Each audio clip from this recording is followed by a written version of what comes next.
Hello guys, welcome to Talking News. Please like and subscribe right now. Don't forget to push those buttons. Also hit the notification bell if you'd like notifications. So guys, I'm back on a Lori Vallow case.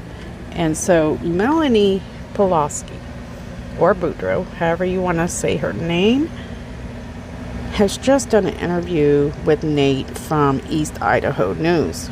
He did an excellent job on the interview. It's probably one of the best interviews I've seen in a very long time. He let them do all the talking, and he gave them the time that a lot of media doesn't ever give.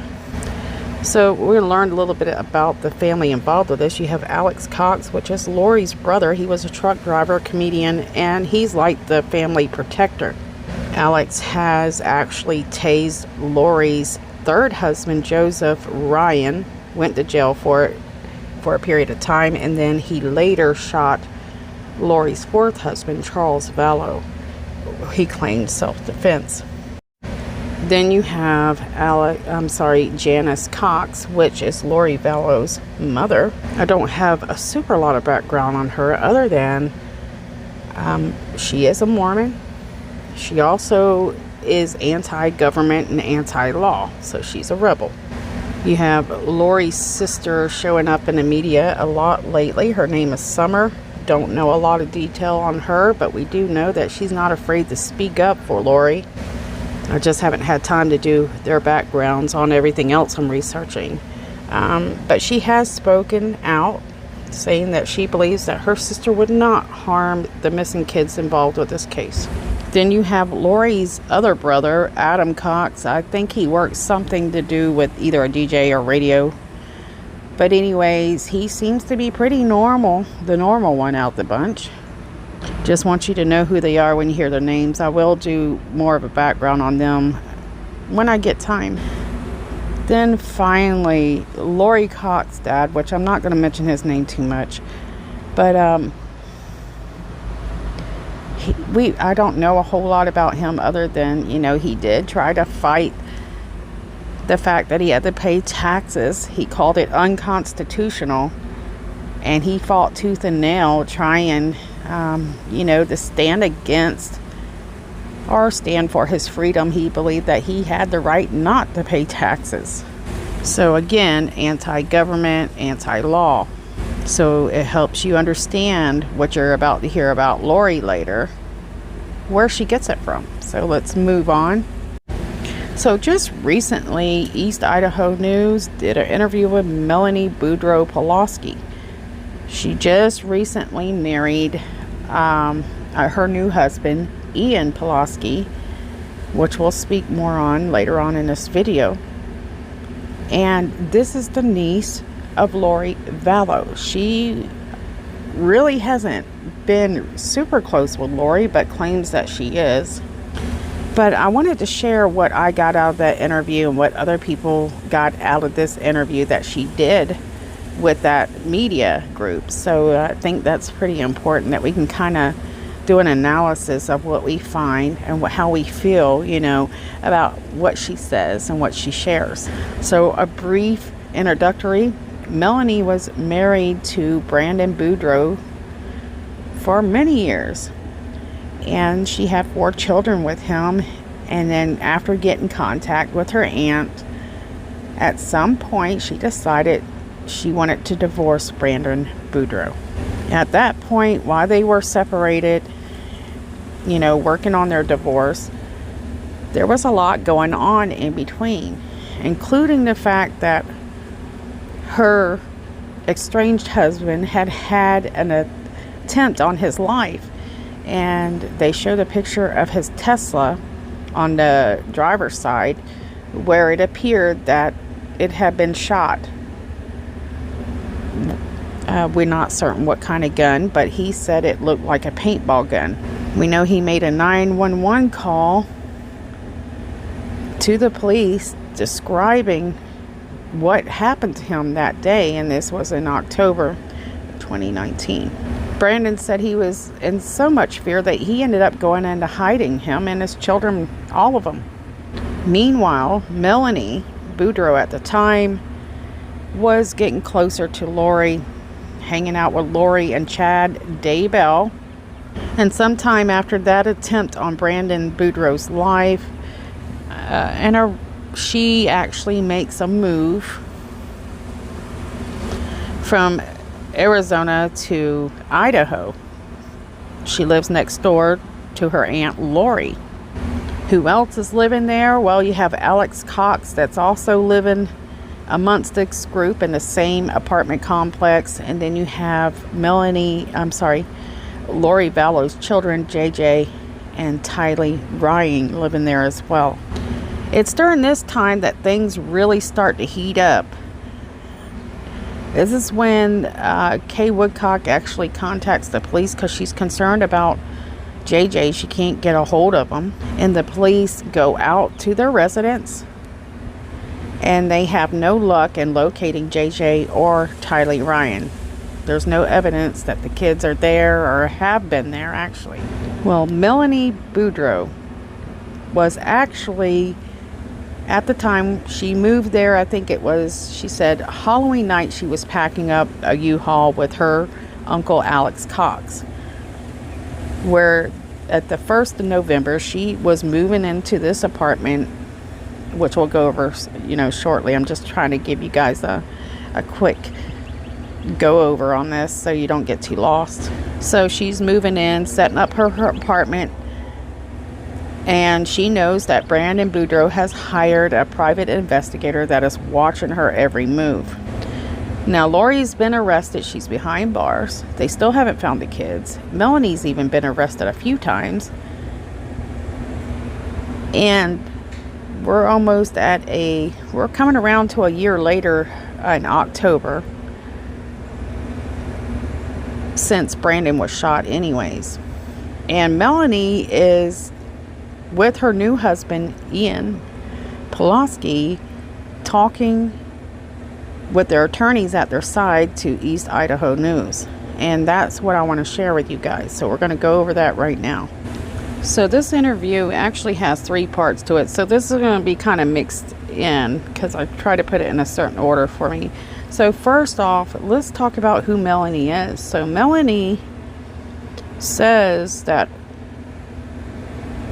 when she was younger, that her dad and her mother, they were married. And it was later on that she says that Melanie's dad took Melanie away from the family. He claimed that the Cox family was crazy. She also describes remembering, how ill her mother was. Her mother was suffering from diabetes, blood clotting, which is something I deal with as well, and I know that's nothing to play with. And there was a few other things we'll go over shortly. When her father decided to leave her mother, and Nate started asking her questions, so he would kind of go back and forth and kind of, bring her from the past to the future, trying to learn more information about who Melanie is and what her take is on this case. So in part 2, he asked Melanie when was the last time that she saw the kids. And Melanie gives this very long spew of how she doesn't see how Lori could harm the children. And she kind of avoids the question. So ultimately it ends up, she finally says the last time that she really seen the children was back in August. And that is right after, not too long after, Lori Vallow's 4th husband, Charles Vallow, was shot by her brother, Alex Cox. Melanie also mentions that this, the last time that she's seen them was right before they actually moved from Arizona to Idaho. So during her whole long spew, she describes that Tylee was always with a friend,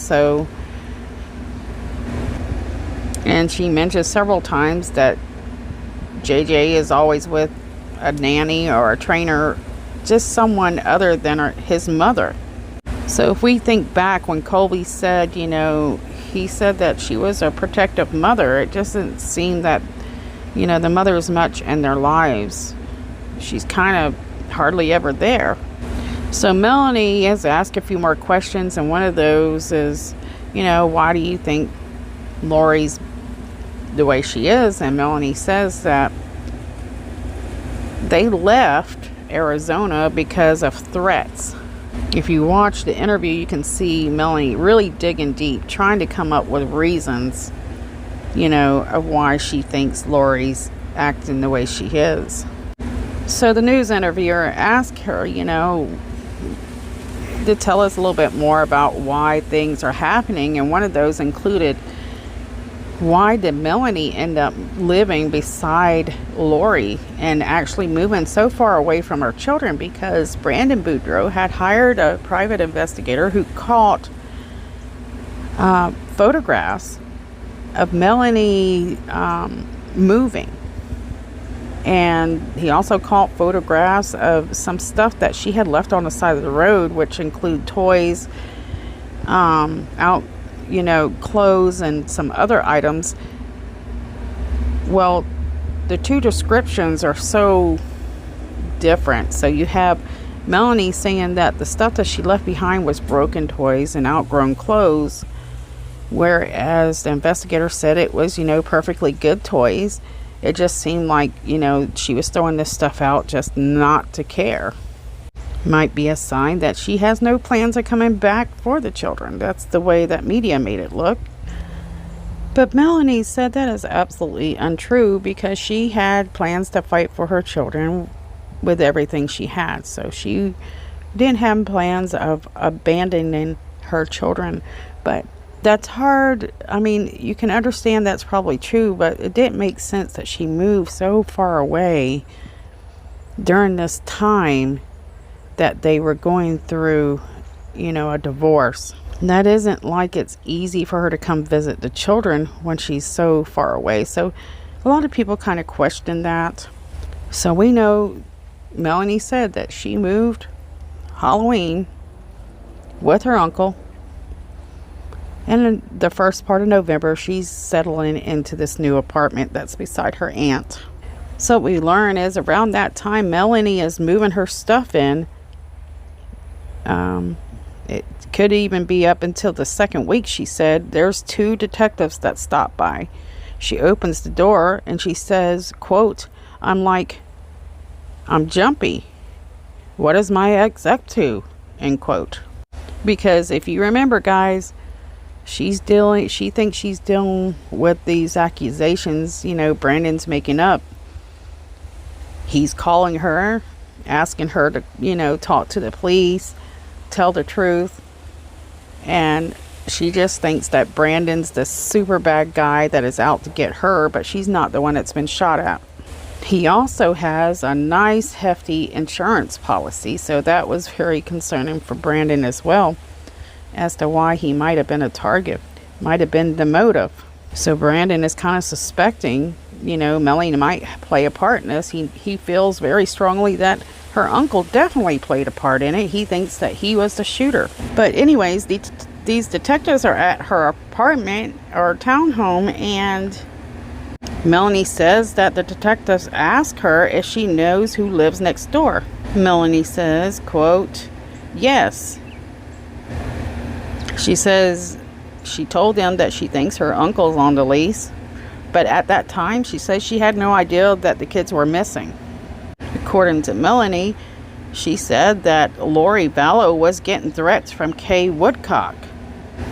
And so Melanie was really pushing this, but what she don't understand is people realize that Lori is known to lie. There's footage out there where she talks to detectives, and you know what Charles Vallow is trying to do, and you hear what Lori's trying to say, and then if you compare them, it's very clear that Lori is just manipulating things to her advantage. So we realize we don't know Kay and Larry Woodcock all that well, but we do know that they're concerned that they're not able to get a hold of the kids. And Melanie said that Lori was actually keeping the kids away from Kay, which we already suspected. Melanie says that, and this is important that you note this, that Melanie is in her own head and doesn't know where the kids are. She is thinking of her own life and own children. Melanie said during, a lot of this that was going on, she was having to drive to Utah to try to find her own children and to see what she could work out with Brandon. But we all know how that went as well, because we heard how she, was found in their garage and they had to call the police, and she was arrested, then released. It was a big mess. So when you do hear her in that interview referring to find her own children, she's referring to trying to get into that garage at Brandon's parents' house. She had Alex Cox with her at the time, and she was arrested for trespassing. After talking about that for a little while, Nate asked her, how her and Ian met. As always, Melanie never just answers a question. She goes around and about. She says that Ian and her started dating, and according to what I come up with and grabbing from what she was saying, it was right after she moved there. She was on a dating site where she met Ian. So that's at November, the first part of November. Guys, get this, it's not long that they just met. That's important. And she said it wasn't long, and he was staying at her apartment, him and his kids. They would visit and stay the night. And just a week or so or two later, early Thanksgiving, Melanie is driving down to Arizona to meet Ian and his family for Thanksgiving. You see, you post truth out there. While she's there, she said that she got a phone call or a text, sorry guys, from Lieutenant Ball that said, somebody's broken into your home. I need you to call me right now. According to Melanie, she's thinking that she thinks Brandon sent someone to break into her home. She tells detectives, I am with people I love. Basically telling them that, whatever was taken, she wasn't worried about it. She said she had an emergency money in the townhome, a computer and an iPad, and that's about it. And she said, quote, if her whole apartment was robbed, she wasn't worried. It's not about things, end quote. So there again, it furthers, what I suspect about Melanie is she just wants to be loved. She is very desperate about finding that. I mean, she will give up anything to just have somebody love her. So anyway, she found out that the people that had broken into her house was actually the Rexburg police. They had knocked the door down and took a lot of her things, including her computer. They had a warrant. So after the Thanksgiving holiday, she says she goes back to Idaho, where she goes and meets at the detective's office to retrieve the things that were actually taken out of her house, if I can speak, and ask what the heck is going on. She also learned that Lori and Chad had actually packed up and left around the same time she was heading to go spend the holidays with her newfound boyfriend. Melanie also describes that when she finally did get into the detective's office and start talking with them, that's when she started actually kind of learning what was really going on. She's finding out that the kids are missing, and that, this isn't about her and Brandon, but it's about Lori and Chad and the children. At the time, I guess, Melanie claims that she didn't know where Chad and Lori were going, but at the same breath, she says that Chad and Lori had mentioned to her that she ought to come out and visit them out in Hawaii sometime. She also claims that, she tells Ian and everybody that she believed that Lori and Chad's move was absolutely planned. It was not a last minute thing. But everybody knows that she's very either lying about that, or she just really didn't know what was going on. Or maybe she did, because what's strange about this is Lori has talked Melanie into coming and moving beside her to get away. She knows she's going through this divorce, maybe even possibly recruiting for the $144,000. We're not certain, but it is suspicious. So she does this massive move, which is expensive, to be close to her aunt and her uncle. And then Lori just ups and leaves. So that doesn't make sense. And what we learned is while Melanie was there really wasn't any personal time between her aunt and herself. We also learned that she says she really didn't see the kids the entire time she was there, which is completely strange. And so this is important because this family claims to know each other, to know what each other are doing, yet they don't even see each other half the time, at least according to them. So again, while Lori was being interviewed, she does mention, and I think this is so important, so I'm going to mention again, that Lori and Chad had spoken to her and Ian. And Melanie says Lori mentions that she and Ian could come and visit her and Chad in Hawaii. So we're not certain if this is hints that Lori's moving to Hawaii to stay, or if this is just like a honeymoon thing, maybe a thing where they can, a place to get away where they can write books. We have no clue, but we do know that Chad and Lori ended up married just a few weeks after Chad Daybell's wife was found passed away in her own room. Again, Melanie says she wasn't sure what to think while she was talking to detectives and about this entire story, because she had seen the text messages that Kay supposedly written to Lori. They were nasty threats. But a friend of Lori actually contacts Melanie and puts some fear into her mind, she says.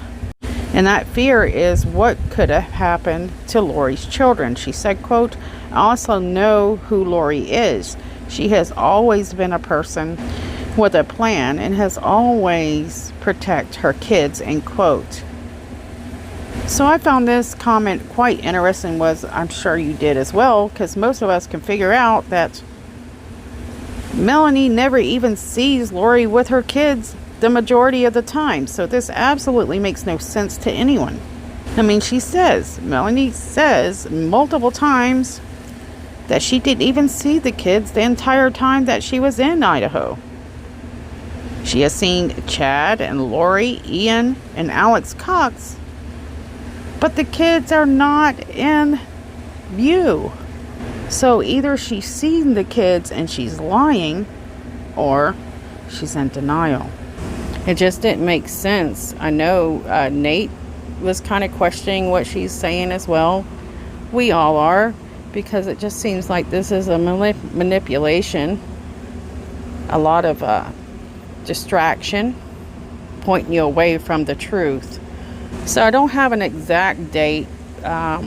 It's not exactly clear, but Ian, Melanie's new, husband, actually started working with police at some point during this.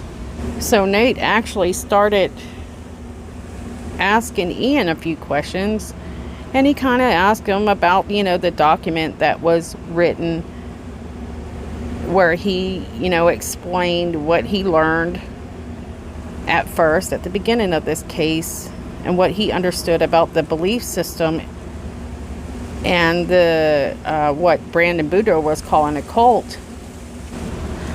He said he worked with the FBI, and that after, he had already worked with the FBI, he decided he would tell Melanie that he was talking to detectives, and he was talking to his ex-wife Natalie, as well as Melanie's ex-husband Brandon Boudreaux.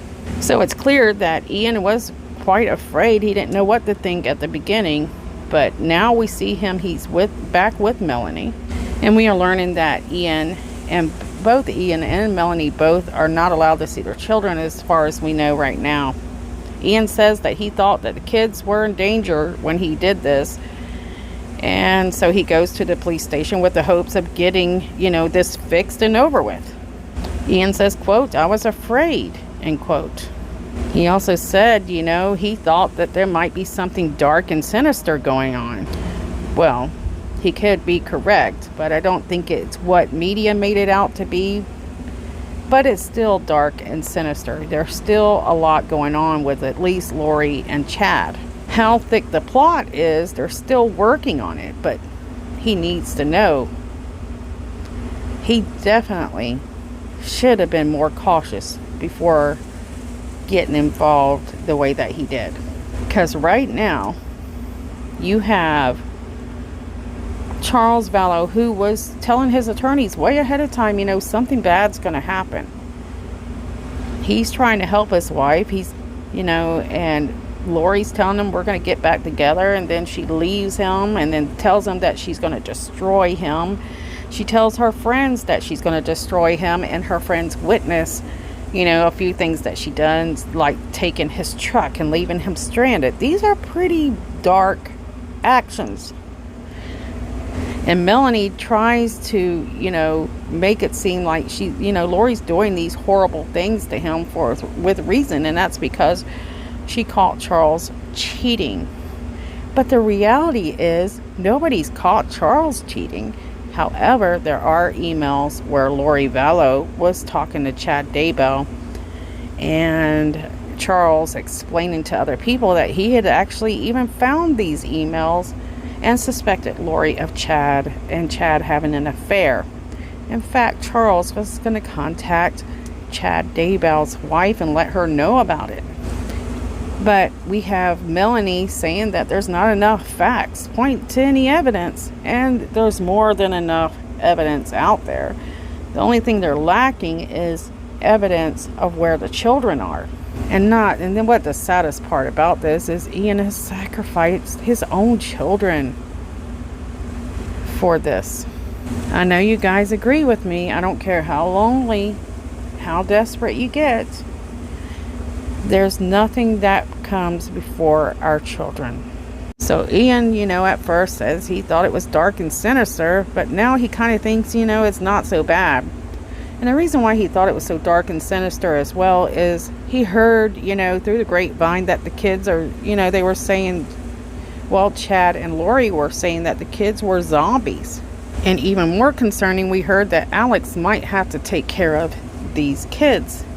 So what does that even mean? Take care of these kids? Does this mean, you know, take them under your wing, nurture them and take care of them? Or does it mean take care of them like, you know, a mafia?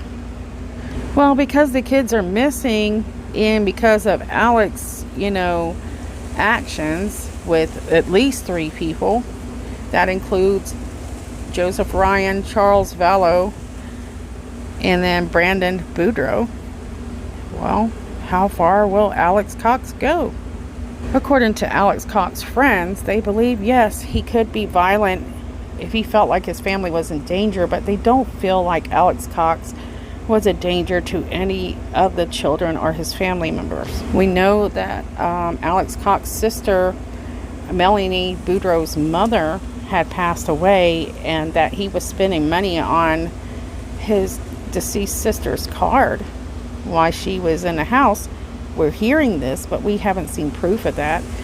But a lot of people were trying to say, well, should we start looking at his sister's death because of all the crazy things that's going on?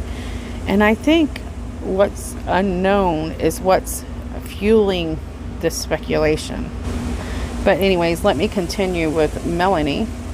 So Ian explains how, you know, he got into this mess, kind of. He said that Brandon actually contacted his ex-wife, Natalie, shared the idea that, quote, Melanie is in a cult, Lori is in a cult, Chad is in a cult. They tried to kill me. They killed Charles. There's a whole plot. Holy cow, what did I just get myself into, end quote, Ian says. Ian explains that, you know, all this stuff is happening, you know, around him about the same time. And this is including the warrant at Thanksgiving, you know, where they went into Melanie's apartment. Then Ian says, quote, there is nothing proven any of this, end quote. But I have to say that Ian is blind. I don't know where he's looking, but it must be this really tiny box that he's stuck in, because there's tons of stuff proving quite a bit of this. He says that, you know, that he and Melanie are in a mind state wondering if this is crazy or if this is real. Are we crazy or is this real? Well, let's just say that most likely, you know, Brandon was shot at. Charles is dead. Tammy Daybell is dead, and we know that Lori was buying wedding rings before she passed away. So are you going to believe in magic visions, or are you going to believe in reality? I'm just saying, I mean, if you see this kind of stuff going on, and there's quite a bit of evidence. Now, if you quit speculating like with Alex, which a lot of people believe it's not speculation, but just to say, take the things that you're not so sure about, toss them to the side for just a moment. There's enough there to tell you something still isn't right. Something is just not right. And as a parent, you have the responsibility to protect your children, and you just can't do it when you're getting involved with such drama when you hardly know somebody. But like I mentioned, guys, Melanie's father, Brandon BOUDREAUX, Kay Woodcock, they're all on the same team, saying that, you know, the Lori Vallow family is just completely, they're out there. So if we were to look at their background and say, well, maybe, you know, they could be crazy, I don't see anything saying that. I mean, I don't see anything that's kind of sketchy about them. However, I do see a lot going on that is sketchy with Lori Vallow and Chad Daybell. And most of all, Alex Cox. So again, guys, there has not been any evidence showing Charles cheated on Lori. There's evidence that Lori's been speaking with Chad Daybell, offering him to come stay at her house, dancing for him. She's lied. She's tried to get friends to lie. We know that Melanie is still supportive to Lori. So Melanie is convincing us that she doesn't know anything.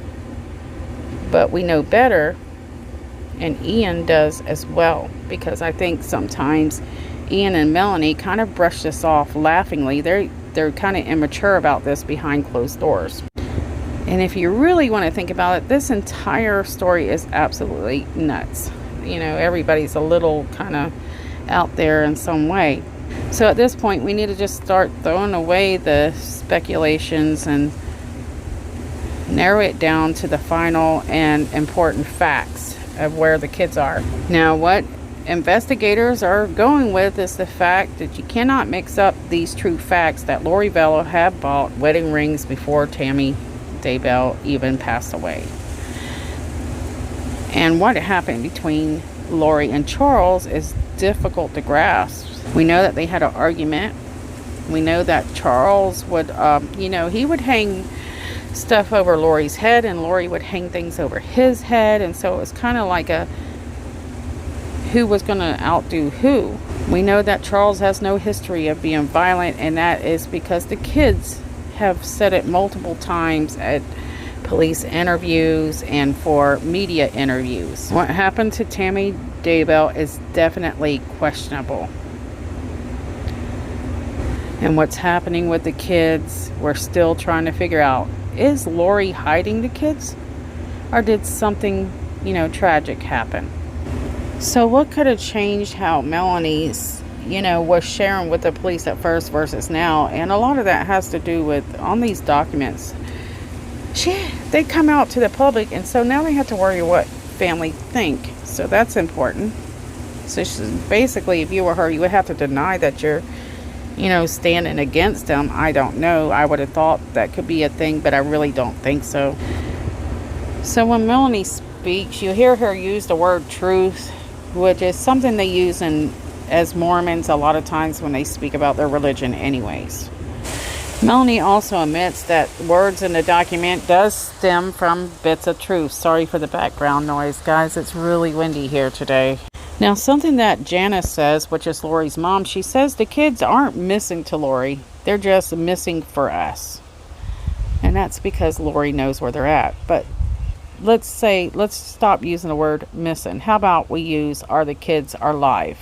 You have to be careful which words you use with this group of people, because they will manipulate you to death. We also know that this family doesn't trust. They have a very, very long history of being defiant to government and laws. Janice Cox, Lori's mother, and her husband, her father, have a history of evading taxes. And,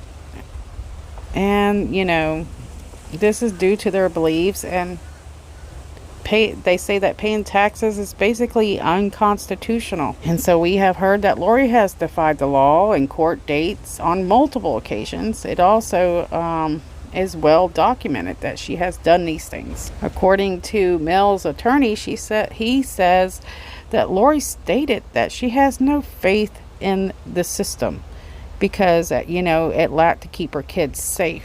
Well, the system wouldn't allow her to keep her kids safe, and that's her idea about how our system works. But sadly, there's absolutely no proof really of, what Lori is claiming. Because first of all, she wouldn't even hardly show up to give her side of the story, just like what we're dealing with now. She doesn't give her side of the story. So no one knows if this is true or not. So what is true is this family doesn't trust the law holders, government, and they are afraid to display, the rebel in them. Really, they don't like to announce that they're rebels. I feel that Janice, Lori's mother, knows or thinks that she knows exactly what Lori is doing, but recent child abandonment by Lori on multiple occasions, like leaving to Hawaii for months or going to these preparing the people conferences, it just seems like, she abandons the children for what she wants to do. And she uses the children as leverage to get what she wants from other people. So Lori Vallow's oldest son, Colby, I think I feel sorry for him the most. And I usually don't try to speak about him because I don't want to hurt him. I think he's the only rational thinker in this entire family. I think he knows that his mother is not acting like the person he once knew. And like I said, he did say that she's not acting like the mother he knew growing up. So this leads me to believe that maybe Janice, Summer, and Melanie are all in denial of who Lori Vallow is in this moment. And if you ask them how much time they spend with Lori, the answer is going to be these guys really don't spend that much time with each other. I mean, how often has Lori Vallow seen her older son, Colby, and spent time with him? Not very much. Not in the last at least year. The relationships in this family only seem to gather during drama or bad incidents. Even then, it is limited. So the family is distant, but they say they aren't. So if you were to compare the evidence right now for us in the last year and a half, there has been more evidence of Lori not being a mother than being a protective mother to her children. And this is why she doesn't have that fair chance that her family speaks about. I mean, the kids aren't even in school half the time. Are they just holding on to the old Lori? According to Melanie's attorney, he says that we know that Lori has a basis to protect the children. So if this is true, no one really realizes it because there's no evidence of that. And I want to mention again that Melanie did claim that Kay threatened Lori, but Kay has also said Lori denied her rights as a grandmother. And Lori has also, mad at Kay because when Charles Vallow was shot, mind you, by Lori's brother, he left Kay the insurance money, which was a large sum. So is this a punishment for Kay over the money? A lot of people suspect that's the truth.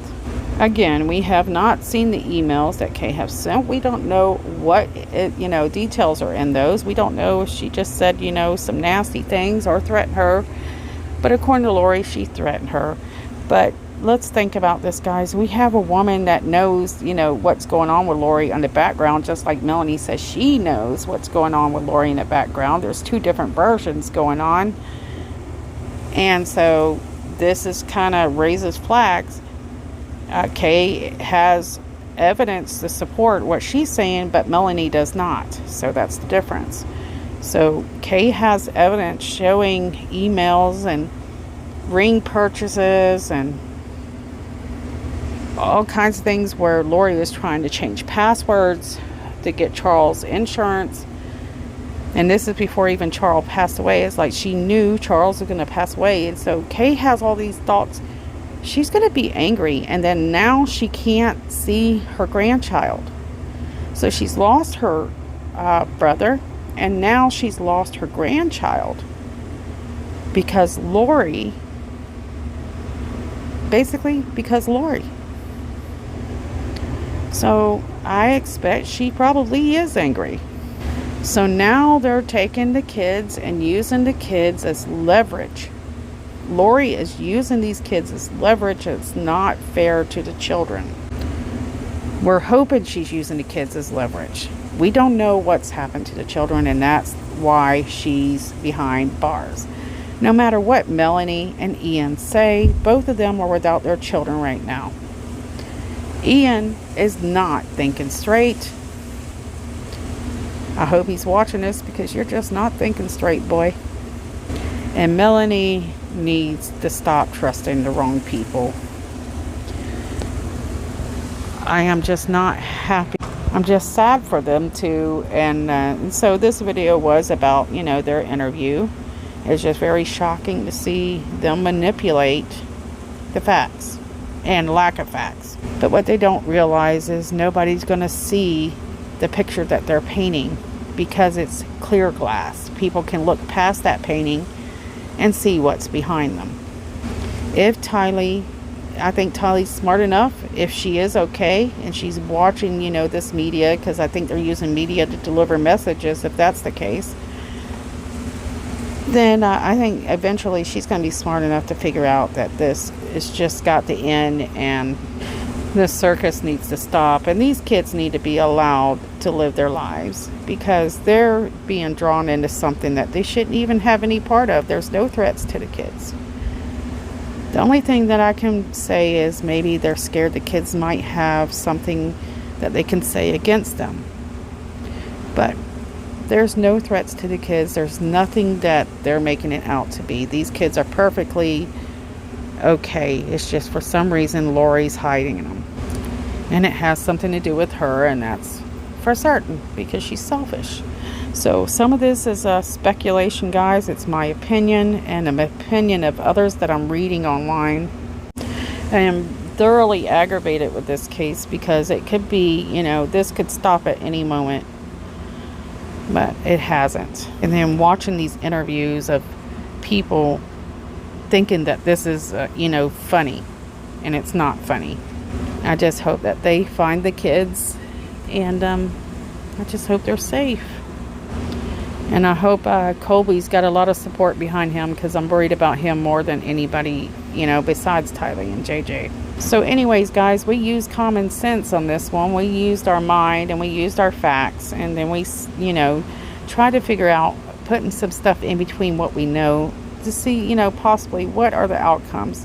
Where can we look and who's might be telling the truth. But, we just don't have enough to really figure that out. And so we just wait for the investigators to finish investigating and bring justice the best they can. So anyways, guys, I'm going to go ahead and close this out. I went way over. I hope I can even upload it after all this work. Hope you guys are doing great. I love you. And we're just wishing these kids come home. See you guys soon.